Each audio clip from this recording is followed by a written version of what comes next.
راہ ایمان. Don't forget to subscribe our channel. الرحمن الرحیم نحمده ونصلی علی رسول الکریم اما بعد. احوال آخرت جو سلسلہ چل رہا ہے انشاءاللہ وہ آپ حضرات کی خدمت میں آئے گا، مگر آج موقع اور محل کے مناسبت سے کچھ باتیں ہیں. ملک کی آزادی اور اس کا پس منظر اختصار کے ساتھ صرف تاریخوں کو آپ حضرات کی خدمت میں رکھنے کی نیت ہے. اللہ کرے کہ مجھے اور آپ کو ہماری اپنی تاریخ معلوم ہو، موجودہ حالات پر بھی ہماری نظر ہو، اور پھر آنے والے دنوں میں ہم اپنا ایک کوئی ٹارگیٹ، ایک ہدف، ایک نشانہ، ایک گول بنا کر ہم کام کرنے والے بنے. یہ اتفاق ہے کہ آج جمعہ کا دن ہے اور 15 اگست ہے، جس دن ہمارا یہ ملک آزاد ہوا تھا 1947 میں. 1947 میں یہ ملک آزاد ہوا تھا، اس دن بھی جمعہ کا دن تھا بولتے. آپ لوگ دیکھیں گے، سرچ کریں گے تو شاید آپ کو یہ ملے بات کہ آج سے 100 سال پہلے ملک جب آزاد ہوا تھا، 78 سال پہلے، تو وہ دن بھی جمعہ ہی کا دن تھا اور اگست کا مہینہ اور رمضان کا مہینہ تھا. شاید 27 رمضان 17 رمضان تھا. بہرحال رمضان کا مہینہ تھا اور جمعہ کا دن تھا. یہ اس مناسبت سے میں آپ حضرات کی خدمت میں کچھ باتیں. جس قوم کے سامنے اس کی ماضی اور حال نہیں ہوتا، وہ قوم آنے والے دنوں میں کچھ نہیں کر سکتی. اس لیے مجھے اور آپ کو ماضی حال پر نظر رکھنی چاہیے.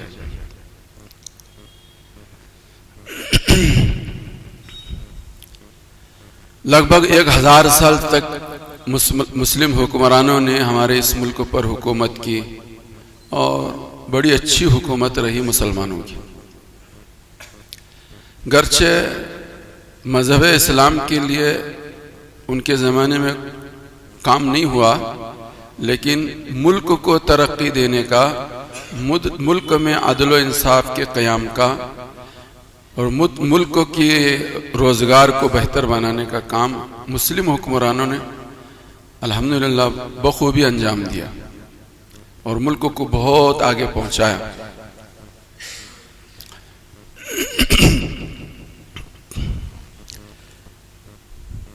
اس زمانے میں ہمارے اس ملک کو سونے کی چڑیا کے نام سے یاد کرتے تھے. بہت خوبصورت ملک اور سونے اور چاندی سے لدا ہوا ملک ہمارا ملک تھا. اس ملک میں اس ملک کا دشمن، صرف اس ملک کا نہیں، اس ملک کے باشندوں کا دشمن بن کر سب سے پہلے یورپ ممالک سے آنے والے قافلے اور قافلے کی قیادت کرنے والے واسکو ڈی گاما ہیں. واسکو ڈی گاما 1498 میں 1998 میں واسکو ڈی گاما کی قیادت میں ایک یورپ کے ملاحوں کا ایک قافلہ ہمارے اس ملک میں سب سے پہلے آیا. 14 ہاں بتا رہتے رہنا، سب سے پہلا 1498. تاریخ ادھر ادھر ہوتی رہتی ہے.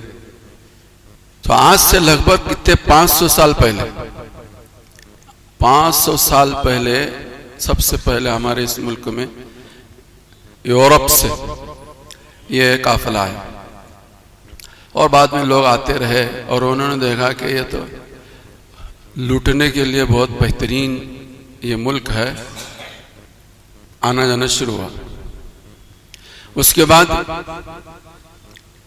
16 کیا کہتے ہیں 1601 میں ایسٹ انڈیا کمپنی، یعنی 100 سال کے بعد 1601 میں ایسٹ انڈیا کمپنی کے نام پر 100 آدمیوں کا تجارتی قافلہ، ایسٹ انڈیا کمپنی بنی، اس میں 101 ممبر تھے، یورپ کے تھے، انہوں نے اپنا مال لگایا تھا اس میں۔ تو تجارت کے نام پر ہمارے ملک میں یہ دوسرا قافلہ، تاریخ میں نمایاں قافلہ جو ہے، ایسے بہت سارے قافلے آتے رہے ہوں گے، لیکن تاریخ میں نمایاں قافلہ جو ہے وہ 1601 میں ایسٹ انڈیا کمپنی کے نام پر وہ قافلہ آیا۔ اس قافلے نے اپنا تعارف کرایا حکمرانوں کے سامنے کہ ہم اس ملک کی تجارت کو بہتر بنائیں گے، ملک کو ترقی کی راہ پر گامزن کریں گے، یہاں کا مال وہاں کا مال یہاں پہنچائیں گے، اور ملک میں یہ بڑا اچھائی ہوگی اور ترقی ہوگی۔ لیکن ان کا اصل ٹارگیٹ تجارت نہیں تھا۔ تجارت کے نام پر ملک کے مختلف خطوں پر ان کا قبضہ ہوا۔ ان خطوں میں انہوں نے اس ملک کی حکومت سے ہاتھ سے ہاتھ ملانے کے لیے اور ان کی اینٹ سے اینٹ بجانے کے لیے فوجی طاقت کو انہوں نے مضبوط کرنا شروع کر دیا۔ یہ ایسٹ انڈیا کمپنی کا کام۔ اس لیے بار بار ہم لوگ آپ حضرات کی خدمت میں بات رکھتے ہیں کہ آدمی کے ظاہر کو اور اس کے بولنے کے اوپر اطمینان نہیں کرنا چاہیے، حقیقت حال تک پہنچنے کی کوشش کرنا چاہیے۔ آدمی حقیقت حال تک نہیں پہنچتا تو پھر دھوکہ کھاتا ہے۔ تو ایسٹ انڈیا کمپنی ہمارے ملک میں، وہ تو کہنے کو تو یہ تھے، کہتے تھے کہ ہم تجارت کریں گے، لیکن کیا کرنا تھا ان کو؟ فوجی طاقت کو مضبوط کرنا تھا، فوجی طاقت کو مضبوط کرنا۔ اور یہ مضبوط کرتے رہے، اندرونی طور پر اپنا کام کرتے رہے، ایسٹ انڈیا کمپنی والے اندرونی طور پر کام کرتے رہے۔ 1601 میں یہ آئے تھے، اور 1707 میں حضرت اورنگزیب رحمۃ اللہ علیہ، یعنی ان کے ایسٹ انڈیا کے آنے کے 107 سال بعد اورنگزیب رحمۃ اللہ علیہ کا انتقال ہوا۔ اس ملک کے بادشاہ اورنگزیب رحمۃ اللہ علیہ۔ اورنگزیب رحمۃ اللہ علیہ کے تعلق سے میں نے آپ حضرات کی خدمت میں تفصیلی گفتگو کی ہے کہ اورنگزیب رحمۃ اللہ علیہ کیا شخصیت تھی، کتنے متقی اور پرہیزگار تھے، علماء نواز تھے اور دیندار تھے، شریعت کے پابند کتنے تھے، ان کی روزی، ان کے ذرائع آمدنی کیا تھی، ان کے کھانے پینے میں کیسے سادگی تھی، کھانے پینے میں ان کی سادگی کیا تھی۔ ان کے یہاں ہمیشہ روزانہ کھچڑی بنتی تھی، چکن مٹن بریانی قورمہ کباب شباب یہ کچھ نہیں تھا۔ اورنگزیب رحمۃ اللہ علیہ کا کھانا بادشاہ بننے کے بعد جو ان کے باورچی خانے، سرکاری باورچی خانہ جو تھا ان کا خود کا اپنا ذاتی، اس میں کھچڑی بناتے تھے، ایک ٹائم بنتی تھی، آدھی صبح کو کھاتے تھے، آدھی شام کو کھاتے تھے بس، اور جو بچتا تھا وہ ان کے خادم خدام کھا لیا کرتے تھے۔ یہ معمول تھا اورنگزیب رحمۃ اللہ علیہ کا۔ اور ذرائع آمدنی ان کی یہ تھی کہ وہ ٹوپیاں بنا کرتے تھے اور قرآن کریم کے ہاتھ کے نسخے تیار کرتے تھے اور اس کو فروخت کرتے تھے، یہی ان کی ذرائع آمدنی تھی۔ تو اورنگزیب رحمۃ اللہ علیہ بہت خدا ترس آدمی تھے، جب تک وہ رہے ملک ہمارا بہت ترقی کرتا رہا، ملک کی معاشی حالت بھی بہتر ہوتی رہی، اس ملک کا ہر باشندہ خوشحال تھا، امن تھا، انصاف تھا، ہر ایک کو انصاف ملتا تھا، اور بہت اچھے حالات سازگار تھے۔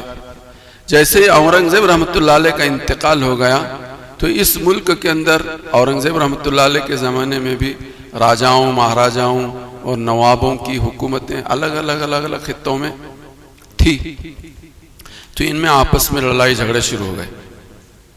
اورنگزیب رحمۃ اللہ علیہ کے بعد آپس میں لڑائی جھگڑے شروع ہو گئے، اور جو قوم اور جو اس ملک کے اندر خانہ جنگی شروع ہوتی ہے، سمجھ لو کہ وہ ملک تباہ ہوتا ہے۔ ہمارے اس ملک کے موجودہ حکمرانوں کو کون سمجھائے؟ ملک کے اندر خانہ جنگی رکھ کر ملک کی ترقی کبھی بھی نہیں کر سکتا۔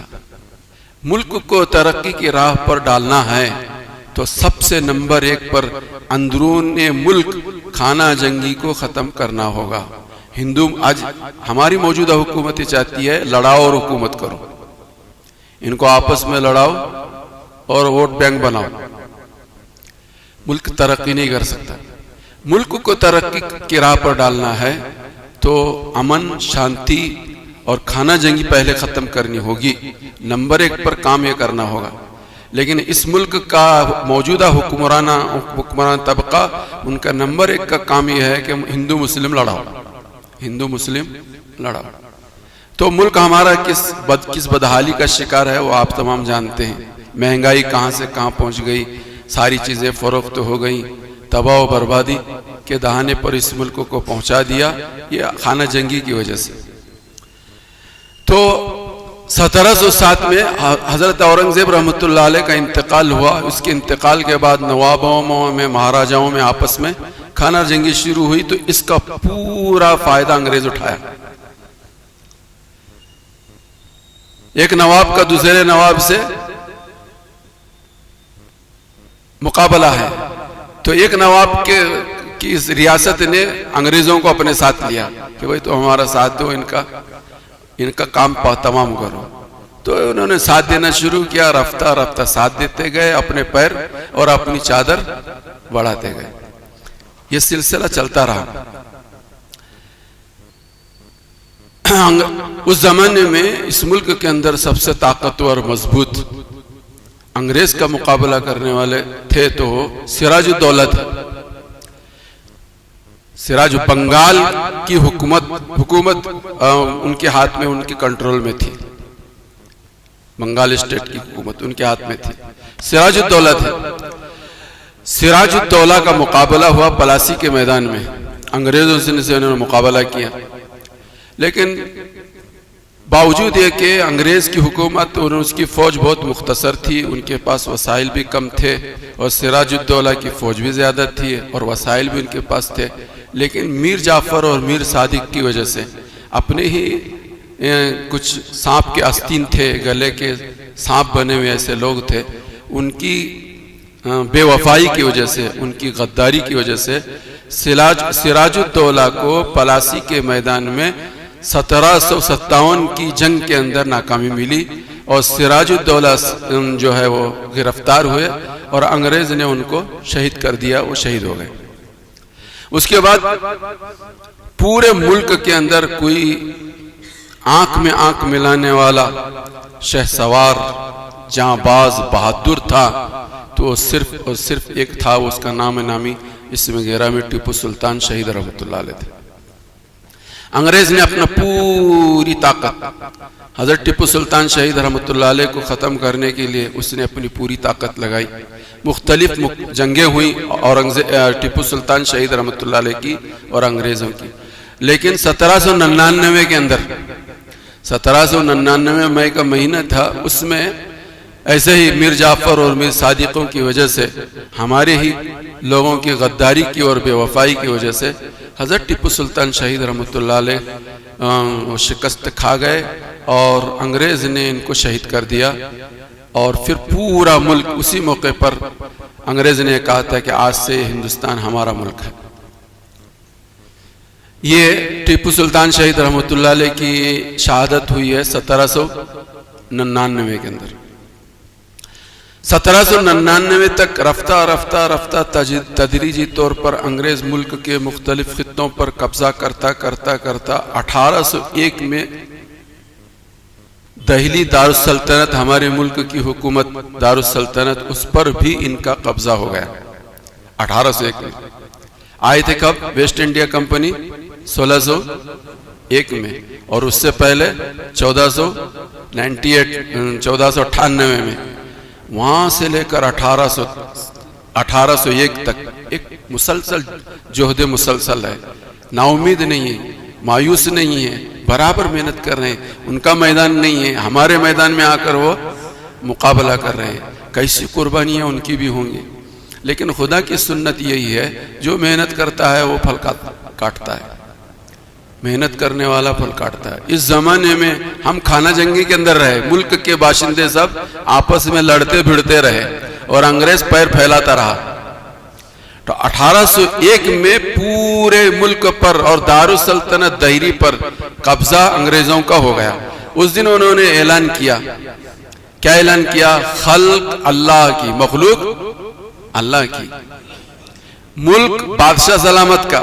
اس زمانے میں ہمارے بادشاہ تھے، لال قلعے کے اندر جو رہتے تھے وہ سب ہماری مغل سلطنت کے شاہ عالم ان کے بعد میں بہادر شاہ ظفر یہ رہے ہیں، لیکن اس زمانے میں بھی تھے، وہ شاہ عالم تھے. تو انہوں نے اعلان کیا مخلوق خدا کی اور ملک بادشاہ سلامت کا اور حکم ایسٹ انڈیا کمپنی کا. اعلان ہو گیا ایسٹ انڈیا کمپنی کا کہ پورے ملک میں آرڈر چلے گا انگریز کا، عیسائیوں کا انگریز چلے گا، چاہے وہ کسی مذہب کا ماننے والا ہو، چاہے کوئی سا دفاع ہو، کوئی سا بھی کورٹ ہو، کوئی سی بھی کچہری ہو. تو یہ سلسلہ 1801 تک چلا، یعنی پوری طرح سے 1801 میں جو ہے انگریز اس ملک کے اوپر قابض ہو گئے. شاہ عبدالعزیز محدث دہلوی رحمۃ اللہ علیہ نے پورے ملک پر نظر ڈالی اور انہوں نے دیکھا اور سوچا اور رائے مشورہ لیا، اور انہوں نے پھر 1803 کے اندر 2 سال کے بعد حضرت شاہ عبدالعزیز محدث دہلوی رحمۃ اللہ علیہ نے فتویٰ صادر کر دیا کہ یہ ملک آج دارالحرب بن چکا ہے. اس ملک کے ہر باشندے پر جہاد کرنا، انگریزوں سے لڑنا، انگریزوں کو اس ملک سے بھگانا ہر مسلمان کی ذمہ داری ہے. ہر مسلمان کی زندگی. یہ تو فتویٰ 1803 میں ہوا، لیکن اس سے پہلے مقابلہ کرنے والے کون تھے؟ انگریزوں سے مقابلہ کرنے والے مسلمان تھے، اور کوئی دوسرا تھا ہی نہیں. میدان میں کوئی دوسرا تھا ہی نہیں. سب سے پہلے شہید ہونے والے سراج الدولہ ہیں. اس کے بعد سب سے پہلے شہید ہونے والے حضرت ٹیپو سلطان شہید رحمۃ اللہ علیہ ہیں.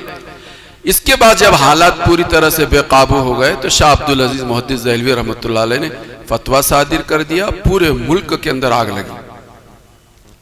مختلف خطوں میں، ملک کے مختلف خطوں میں دورے ہوئے، جماعتیں گئیں اور وہاں کی ذہن سازی ہوئی، علماء کے وفود گئے. حضرت شاہ عبدالعزیز محدث دہلوی رحمۃ اللہ علیہ نے مولانا سید احمد شہید رحمۃ اللہ علیہ، اسماعیل شہید رحمۃ اللہ علیہ، ان سب کو ادھر ادھر بھیجا. ذہن سازی کی گئی، تیاری کی گئی، اور مستقل میدانوں میں، مختلف میدانوں میں انگریزوں سے اور سکھوں نے بھی اس زمانے میں ان کا مقابلہ کیا. تو 1831 تک مسلسل یہ حضرات ان بزرگوں کی قیادت میں، ان کے ایما پر، ان کے اشارے پر اس ملک میں ملک کے دشمنوں سے مقابلے ہوتے رہے. لیکن 1831 آنے تک شاہ اسماعیل شہید رحمۃ اللہ علیہ، سید احمد شہید رحمۃ اللہ علیہ، مفتی عبدالعزیز صاحب مفتی شاہ عبدالعزیز رحمۃ اللہ علیہ، یہ سب دنیا سے رخصت ہو چکے تھے. معاملہ ٹھنڈا ہو گیا. ذمہ دار نہیں ہوتا تو گھر بکھر جاتا ہے.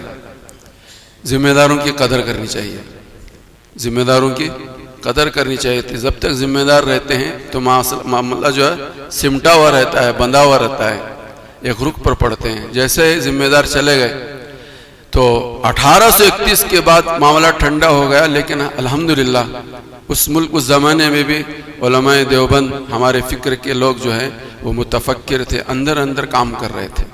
وسائل کو اکٹھا کرنے کا کام، افراد سازی کا کام، ذہن سازی کا کام، ہم تو مکتب کے نام پر، دینی تعلیم گاؤں کے نام پر لوگوں کو جوڑنا اور ان کی دینی فکر بھی کرنا، دین کے ساتھ ساتھ اس کام کے لیے افراد تیار کرنا.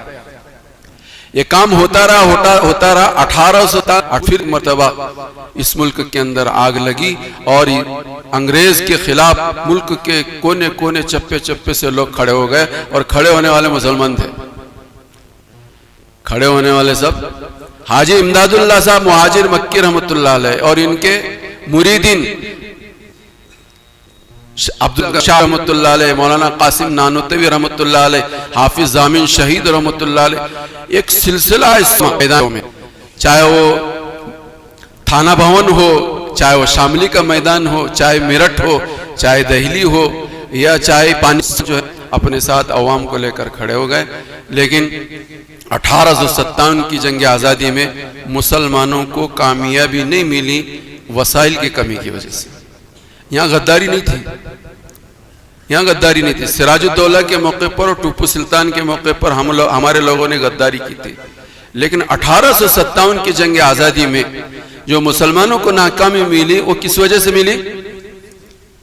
وسائل نہیں تھے، طاقت نہیں تھی ہمارے پاس، ہتھیار ہمارے پاس نہیں تھے، افراد ہمارے پاس نہیں تھے۔ اس کے لیے موقع اور محل کی پہچان کرتے ہوئے آدمی کو وسائل اپنی طاقت کے بقدر سمیٹ کر رکھنا چاہیے۔ 1857 کی جنگ آزادی میں لاکھوں کی تعداد میں علماء اور ہمارے اسلاف، ہمارے بزرگ اور عوام مسلمانوں کی بڑی تعداد اور مسلموں کی بھی ایک اچھی خاصی تعداد جو ہے وہ انہوں نے شہادت کا جام پیا۔ اس کے بعد ملک کے اندر خون خرابہ شروع ہوا۔ 1864-65 تک اتنے جہاں دیکھو جب دیکھو مسلمانوں کو کا خون کرنا، ان کو پھانسی کے پندے پہ لگانا، ان کے سینوں کو گولیوں سے چھلنی بنانا، اور چھوٹے چھوٹے معمولی بہانوں سے بے دردی اور بے رحمی کے ساتھ، جس طرح سے اس وقت غزہ کے اندر یہ سور کے بچے جو کر رہے ہیں، ایسا معاملہ جو ہے یہ 1857 سے لے کر 1864 تک ہمارے اس ملک کے اندر ہوتا رہا۔ اس ملک کے سارے حالات کو سامنے رکھتے ہوئے ہمارے بزرگ پھر متفکر ہوئے کیا کرنا چاہیے۔ فکر مندی کے ساتھ سر جوڑ کر بیٹھنے کے بعد افراد سازی کے لیے سب سے پہلے کام جو کیا ہمارے بزرگوں نے، ہمارے اسلاف نے دارالعلوم دیوبند کی بنیاد رکھی، مدرسے کی ایک بنیاد رکھی۔ یہ مدرسے کی بنیاد اس لیے رکھی کہ یہاں پر دین کا علم بھی بچوں کو دیا جائے، اور ساتھ ہی ساتھ اس علم کے ساتھ لوگوں کو افراد سازی کا کام، لوگوں کے اوپر محنت کر کے افراد سازی کا کام کیا جائے، مختلف محاذوں پر کام کرنے کے لیے افراد تیار کیے جائیں۔ یہ کام دارالعلوم دیوبند کے بنیادی اغراض و مقاصد میں ہے۔ یہ جتنے آج ملک کے اندر ہمارے مدارس ہیں، یہ سب کے سب یہ دارالعلوم دیوبند کے بچے ہیں۔ یہ ام المدارس ہے اور دارالعلوم دیوبند۔ الحمدللہ حضرت مفتی محمود حسن دیوبندی رحمۃ اللہ علیہ اور دیگر اکابر ہزاروں کی تعداد میں وہ میدان عمل میں آئے اور جمعیت الانصار ایک ادارہ قائم کیا۔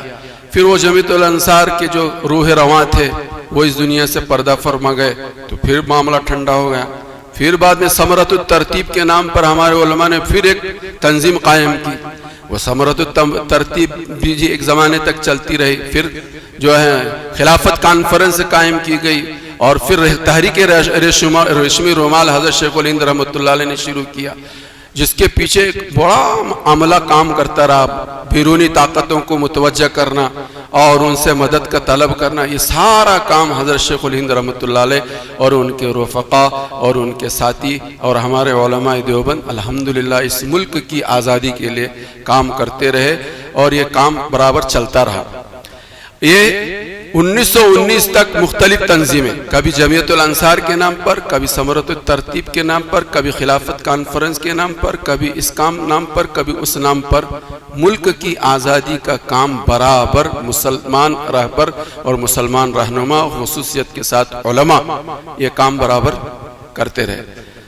1919 کے اندر پھر بعد میں جمعیت علماء کی بنیاد رکھی گئی، اور جمعیت علماء کے پلیٹ فارم سے بھی یہی کام نمبر 1 پر رکھا گیا کہ اس ملک کو کسی نہ کسی طرح سے آزاد کرانا چاہیے، اور آزاد کرانے کے لیے الحمدللہ جمعیت علماء 1919 میں بنی، اور خوب انہوں نے جمعیت علماء نے اس ملک کی آزادی کے لیے شانہ بشانہ چل کر کام کرتے رہے۔ شروع زمانے میں تشدد والی جنگیں مقابلے ہوتی رہیں، پھر بعد میں مشورے سے طے کیا عدم تشدد، احتجاجی پروگرام، جیل بھرو آندولن، اور یہ سارے سلسلوں کو چلا کر الحمدللہ جمعیت علماء نے کام کیا۔ کانگریس تو 1885 میں بنی تھی، لیکن انگریز کے مشوروں میں بات اب تک مکمل ملک کی آزادی کا خاکہ ان کے ذہن میں نہیں آیا تھا۔ موتی لال نہرو نے جو مسودہ تیار کیا تھا ملک کی آزادی کے لیے، اس برطانیہ ہمارا حکمراں رہے، اس کی حکومت رہے، لیکن کچھ اختیارات ملک کے باشندوں کو دیے جائیں، اس کے ساتھ تمہاری حکومت کو ہم قبول کرنے کا تھا، ان کا پلان تھا۔ لیکن جمعیت علماء نے کہا کہ جب تک تم مکمل ملک کی آزادی کا نعرہ نہیں دو گے اس وقت تک ہم کانگریس کا ساتھ نہیں دیں گے۔ 1929 میں ان کے بات سمجھ میں آئی اور پھر کانگریس نے بھی اعلان کیا، موتی لال نہرو کی اس مصدق کو کچرے کی ٹوکری میں ڈال دیا، اور 1929 کے اجلاس میں کانگریس نے بھی یہ فیصلہ کیا کہ نہیں، مکمل ملک کی آزادی ہم بھی چاہتے ہیں۔ پھر جمعیت علماء نے پھر کانگریس کا ساتھ دینا شروع کیا، اور پھر 1931 اور 1932 میں جیل بھرو آندولن چلی، اور کیا کہتے ہیں قانون سازی اور نمک کا وہ ساری تحریکیں چلی، جس کے اندر لگ بھگ 90,000 لوگوں نے جیل میں کیا کہتے ہیں اپنی گرفتاریاں دی۔ اس 90,000 میں 44,000 مسلمان تھے، 44,000 مسلمان تھے، بقیہ جو 46,000 جو تھے وہ غیر مسلم تھے، نہیں پہلے بھی اور بعد میں بھی۔ الحمدللہ اس ملک کی آزادی کے لیے مسلمانوں نے بڑا رول ادا کیا ہے، مسلمانوں نے بڑا رول ادا کیا۔ ہم لوگ بھی آج بھی مختلف جگہوں پر گئے، لیکن جہاں بھی جاتے ہیں نام خالی ان کے لیتے ہیں، ہمارا نام ہی نہیں ہے، ہمارا نام ہی نہیں ہے۔ بہت بہت بہت بہت مولانا ابوالکلام آزاد، مولانا ابوالکلام آزاد، بھائی روٹی ساری ہماری ہے، نمک تمہارا ہے، روٹی کا آٹا سارا ہمارا ہے، اس روٹی میں جو نمک ہے وہ تمہارا ہے۔ لیکن آج صورتحال یہ ہے کہ یہ کہہ رہے ہیں کہ روٹی ساری ہماری ہے، روٹی میں کا نمک تمہارا ہے، حالانکہ حقیقت ایسی نہیں ہے، بات کچھ اور ہے۔ چونکہ ہمارے علم میں یہ ساری باتیں نہیں ہیں، ہمارے کان پہ پڑتی نہیں ہیں، ان کتابوں کا ہم مطالعہ کرتے نہیں ہیں، اس وجہ سے ایسی غلط فہمیوں میں آج ہم اور آپ مبتلا ہیں۔ اس کے بعد 1931 اور 1932 کے بعد پھر ایک تحریک چلی، کیا کہتے ہیں انڈیا چھوڑو، انڈیا چھوڑو، یہ تحریک چلی۔ اس تحریک میں بھی سب سے زیادہ ساتھ دینے والے مسلمان تھے۔ جب یہ تحریک چلی تو ہمارے رہبروں کو اور ہمارے رہنماؤں کو گرفتار کر کے جیل میں ٹھوسنا شروع کر دیا، لیکن اس مرتبہ ایسا ہوا 1942 میں جتنے ہمارے رہبر ہمارے رہنما تھے، جب ان کو جیلوں میں ٹھوسا گیا تو ملک میں آگ لگی، نفرت کی آگ لگی، اور نفرت کی آگ لگنے کی وجہ سے ملک کے ہر خطے میں پبلک عوام جو ہے سڑکوں پر آئی، ریل کی پٹریاں نکال کر پھینک دیا گیا، بجلی کا سسٹم تباہ و برباد کر دیا گیا، دفاتر جو حکومت کے جو دفاتر تھے اور کچہریاں تھی سب کو آگ لگا دیا گیا، اور جہاں بھی کوئی بھی ہندوستان باشندہ دیکھتا کہ انگریز آتا ہوا سامنے سے آتا تو وہ صحیح سلامت وہ وہاں سے جا نہیں سکتا تھا۔ 2 ہفتے تک پورے ملک میں یہ ہوا چلی۔ 1942 کے اندر جب یہ نعرہ لگایا گیا تھا کہ انڈیا چھوڑو، اس وقت یہ ہوا تھا۔ اس کے بعد ان کی عقل ٹھکانے لگ گئی اور یہ سمجھ گئے کہ ہم اس ملک کے اندر نہ ظالم بن کر حکومت کر سکتے ہیں اور نہ غیر ظالم بن کر حکومت کر سکتے ہیں۔ عافیت اسی میں ہے کہ اب ان کے حوالے اس ملک کو حوالے کر کے ہم اپنا راستہ سنبھالیں۔ 1942 تک یہ ہوتا رہا۔ 1942 کے بعد سے لے کر 1947 تک یہ کانفرنسیں ہوتی رہی، میٹنگیں ہوتی رہی، اور آخر میں 1947 میں یہ اعلان کر دیا گیا 15 اگست کو کہ ہمارا یہ ملک آزاد ہو گیا اور انگریز اس ملک سے چلا گیا۔ لیکن انگریز کو گئے ہوئے 100 سال سے زیادہ ہو گئے، لیکن ابھی تک اس کے اثرات نہیں گئے۔ بڑا زہر اس نے اس ملک کے اندر چھوڑ کر گیا ہے۔ تو ایسا ہوتا ہے، محنت کرنے کے لیے بہت سال لگتے ہیں، جب جا کر پھل ملتے ہیں، اور اس پھل کے بعد بھی ان کے جانے والوں کے اثرات بہت زمانے تک علاقے میں مرتب رہتے ہیں۔ الحمدللہ ہمیں اور آپ کو بھی چاہیے کہ ہم محنت کرتے رہیں۔ آج محنت کریں گے 100 سال کے بعد فائدے ملیں گے۔ محنت آج کرنی پڑے گی، فائدہ 100 سال کے بعد ملے گا، اثرات اس کے 100 سال کے بعد بھی پڑ سکتے ہیں۔ اللہ مجھے بھی اور آپ کو بھی اس ملک کے خاطر، اس ملک کے اندر امن و امان کو قائم رکھنے کے خاطر اس ملک کی ترقی کی خاطر اس ملک کے اندر بہترین نظام بہترین سسٹم چلے اور ہر اعتبار سے اس کو ترقی ملے، اس کے لیے مجھے بھی اور آپ کو بھی تم سب کو اپنی جان اپنا مال اپنی صلاحیتیں کو لگانے کی مجھے بھی توفیق دے اور آپ کو بھی توفیق دے۔ ملک کو بچانے والی کوئی قوم ہے تو وہ مسلمان ہی بچا سکتی ہے۔ شرط یہ ہے کہ مسلمان اپنا مقام پہنچانے اور اپنے وقت اور مال کو جہاں لگانا ہے وہ لگانے کے لیے تیار ہو جائے۔ آج ہمارا مال جو ہے شادیوں میں گھروں میں اور برتھ ڈے اور پتہ نہیں کون کون سے ڈے منانے میں لگ رہا ہے، جس کی وجہ سے یہ ساری چیزیں ہم دیکھ رہے ہیں۔